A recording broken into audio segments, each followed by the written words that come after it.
This time on Anime the Recap. Kimihito Kurusu finds himself waking up with sleep in his eyes as Miia, a snake-like creature, greets him. After their encounter, he helps Miia by preparing a bath and cooking food for her.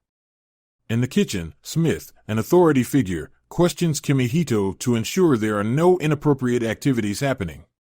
Later, Miia attempts to seduce Smith but accidentally dislocates his shoulder. During a field trip, they visit an all-species lingerie boutique, where Miia faces harassment from a racist couple. Kimihito steps in to prevent any harm, using Mia's tail as a potential weapon. The Interspecies Exchange Security Squad interrupts their outing, forcing them to seek refuge in a love motel. Fortunately, Smith resolves the situation. As the couple continues to harass Miia, Kimihito takes matters into his own hands, defending her and later being followed home by Miia. Once again, Smith intervenes. In another storyline, Kimihito is kidnapped by Papi, a bird-like creature, who treats him to ice cream in a park. While there, Miia catches sight of Papi bathing in a public fountain. Three outcasts come to the aid of a girl stuck in a tree. To avoid deportation, Kimihito pretends to be Papi's host family, with Smith arriving just in time to provide necessary documents. She informs Kimihito that Papi will be living with him. Papi happily becomes part of the family. During a grocery shopping trip, Kimihito visits Centorea, a centaur, and eventually becomes her master. Together, they chase down a purse thief on a motorbike, making a few amusing mistakes along the way. When the thief drops his blade, Kimihito shields Centorea and survives, thanks to the blade being a replica. Smith expresses concerns about Kimihito riding Centorea, as it may be considered inappropriate. Centorea becomes her own master and joins Kimihito's household. Centorea prevents Papi from making advances on Kimihito in the bath, and they all enjoy a pleasant time at the park. However, Miia and Papi start competing for Kimihito's affection, resulting in a battle. Smith intervenes, using a tranquilizer gun that accidentally hits Kimihito. After waking up at home, Kimihito forgives the girls for unintentionally harming him. Smith proposes changes to the Interspecies Exchange Bill and suggests marrying one of the ladies as a test case. That night, Papi crashes through Kimihito's window, interrupting Mia's attempt to seduce him. Centorea saves Kimihito from Papi and explains that the full moon intensifies their liminal sensations. Kimihito realizes the situation is getting out of hand and that their affections may be too dangerous for him. As they wake up the next day, the girls have no memory of the previous night. Before everything settles down, Kimihito expresses his desire to date all three of them. While waiting for supper, Miia gets slimed, and Centorea explains that slimes are unidentified organisms.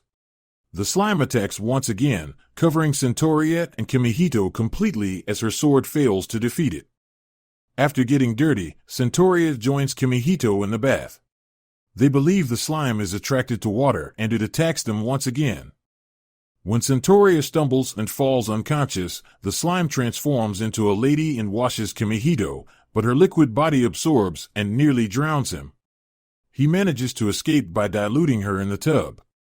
Papi gives the slime the name Sue, and she flees with Papi after overhearing the girls speculate that she might be an illegal immigrant. Kimihito catches up with them and they encounter a group of kids who often play with Papi. Sue saves a child from a truck driven by the prejudiced couple from the previous episode but falls off a bridge. Kimihito jumps into the water with the falling vehicle to save her from drowning. After the incident, Sue stays at Kimihito's house. Smith welcomes them all inside. The girls scheme to keep Sue hidden from Smith, but an Interspecies Exchange Security Squad construction crew arrives. The girls realize they left Kimihito behind when they took Sue. They are pursued by security guards, and when Sue becomes dehydrated, she attacks all three girls. Kimihito encounters Mero, a wheelchair-bound girl, in the park while searching for the others. Sue almost attacks Mero, but Kimihito stops her and puts her in a plastic bag. Back at home, they inform Smith about the new room they made for Sue, but Smith reveals that the room is actually for Mero, a mermaid. Miia becomes jealous and accidentally breaks Mero's wheelchair, leading Kimihito to carry the mermaid around the house. Miia tries to enlist Centorea and Papi to stop Mero's advances, but it proves to be futile. Miia senses Mero's romantic approach and jumps in the water after them, almost drowning due to the cold temperature. During a bath, Mero assures Miia that she doesn't intend to steal Kimihito, as mermaids crave a tragic love story like The Little Mermaid. Centorea and Papi suspect a plot upon hearing this. Miia burns her hands while cooking, and Kimihito notices her sobbing. He tries to comfort her but accidentally hits a sensitive area, knocking himself unconscious. Miia serves him a poor supper as an apology. When Kimihito returns from shopping, Papi claims she will lay an egg, leading the other girls to jump to conclusions before realizing it is unfertilized. Kasegathan, who claims to be making a documentary about interspecies exchange, visits the house and records Mero's swimsuit slip, gropes Centorea when she reveals she doesn't wear a bra, and takes Maia's skin. Mero falsely declares that Papi is going to lay an egg. Sue captures footage of Kimihito assisting Papi, and he reads Kasegathan's mind, discovering his intentions. Kimihito tricks him with a fake Papi egg. Miia accidentally cooks her unfertilized egg after Papi puts it in the fridge. Towards the end of the episode, Kasegathan scolds an arachne he exploits for weaving webs everywhere. The arachne threads a needle and asks about Kimihito. An armed seizure of a Jinchi store occurs by the Orc Pioneer Foundation, demanding more orc-themed erotic comics and capturing people. Due to loopholes in the Interspecies Exchange Bill, the police cannot intervene. Smith claims she can fix the situation. The orcs spot a female spy trying to enter the building and shoot her. The police chief admits he needs Smith's assistance. The orcs discover another hidden female in the store. During the battle, the store curtains are smashed, allowing long-range sniper Monaco to fire the orcs' firearms from a rooftop. Tyanitia sets the hostages free. Zombina, who was shot, turns out to be a zombie, while Doppel is a shapeshifter. They apprehend the orcs. The arachne escapes after Kasegi contacts Mon. Smith, and the girls find out that Kimihito has been abducted by the arachne. Kimihito wakes up chained in a warehouse, tormented by the arachne under the name Ragnara. Surprisingly, Kimihito remains unfazed by her spider half, which surprises Ragnara. Kimihito believes that Smith, the MON squad, and the police are searching for him because he attacked Kasegi, while Ragnara realizes her growing affection for him. With Ragnara's encouragement, Smith adopts Ragnara into Kimihito's family. Miia and Syria are skeptical of Ragnara and less excited compared to Papi, Sue, and Mero. Syria stays close to Kimihito to protect him from Ragnara's advances. After rescuing Kimihito from Ragnara's bedroom seduction, Syria decides to leave the city. Ragnara saves Kimihito and Syria from the prejudiced couple's entourage and convinces Syria to trust her. Ms. Smith quarantines Kimihito in his bedroom due to a pandemic.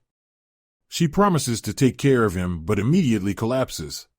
Sue, as a slime, is the only one who can touch Kimihito without getting ill, so Miia, Papi, Syria, and Mero teach her various lewd methods to care for him. Sue uses her psychic abilities to discover that Kimihito had a cold while searching for her and is tired, dehydrated, and has a sore throat. Sue successfully breastfeeds Kimihito, and he fully recovers, but Miss Smith catches a cold. The MON refuses to help Smith due to the outbreak. The girls are surprised by Kimihito's meeting with Miss Smith. Miia, Papi, Syria, Mero, and Sue follow them to a maid cafe, where Mero dresses as a maid using Sue as a uniform, an arcade, where Papi dresses as a cosplayer, and an ice cream truck, where Miia and Syria dress as waiters, but their attempts fail. Miia eventually encounters Ragnara after trailing Kimihito and Miss Smith to a love hotel. Miia prevents Ragnara from entering Miss Smith and Kimihito's room, leading the MON squad to apprehend them. According to Miss Smith, Kimihito received a threatening letter from D, and their date was a trap.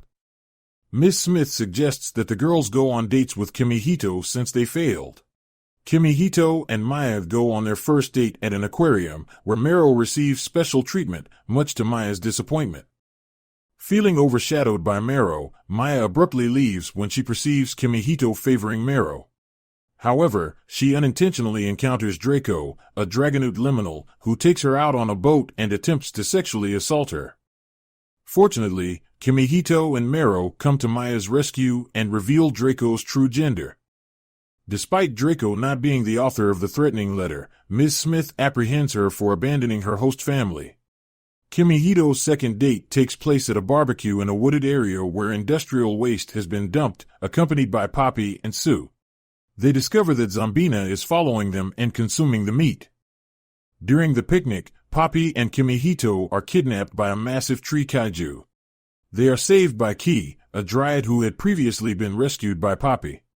Ki defeats Zombina, who has been poisoned by the toxic waste.